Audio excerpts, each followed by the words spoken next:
नमस्कार मंडळी, स्टार प्रवाह वाहिनीवरील लग्नानंतर होईलच प्रेम या मालिकेचा प्रोमो नुकताच समोर आला आहे। या मालिकेच्या प्रोमोमध्ये पार्थ, काव्या, नंदिनी, जीवा हे सर्वजण नाश्त्यासाठी टेबलवर बसलेले आहेत।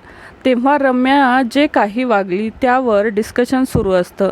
काव्या म्हणते, रम्याचं तर मला खूप कौतुक वाटतं, आपल्या प्रेमाची कबुली द्यायला हिम्मत लागते।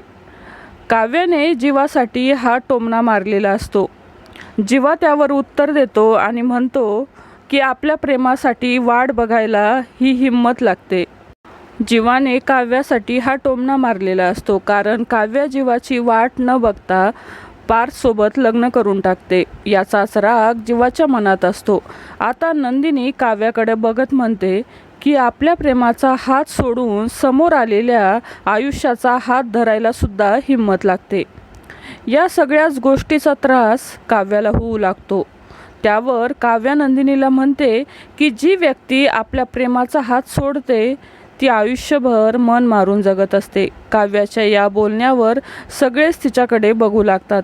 तेव्हा काव्या जीवाकडे बघत म्हणते, आता गप्प का झालायत, पटतंय ना माझं बोलणं, असं म्हणून काव्या जीवाकडे बघते। असं या प्रोमोमध्ये दाखवण्यात आलं आहे। जीवा व काव्याचं प्रेम हे सर्वांसमोर कधी येणार हे बघणं या मालिकेत मनोरंजक ठरणार आहे। तर मंडळी, हा प्रोमो पाहण्यासाठी तुम्ही किती उत्सुक आहात ते नक्की कमेंटमध्ये सांगा। मालिका विश्वातील अशाच नवनवीन अपडेट जाणून घेण्यासाठी आपल्या चॅनलला नक्की सबस्क्राईब करा। धन्यवाद।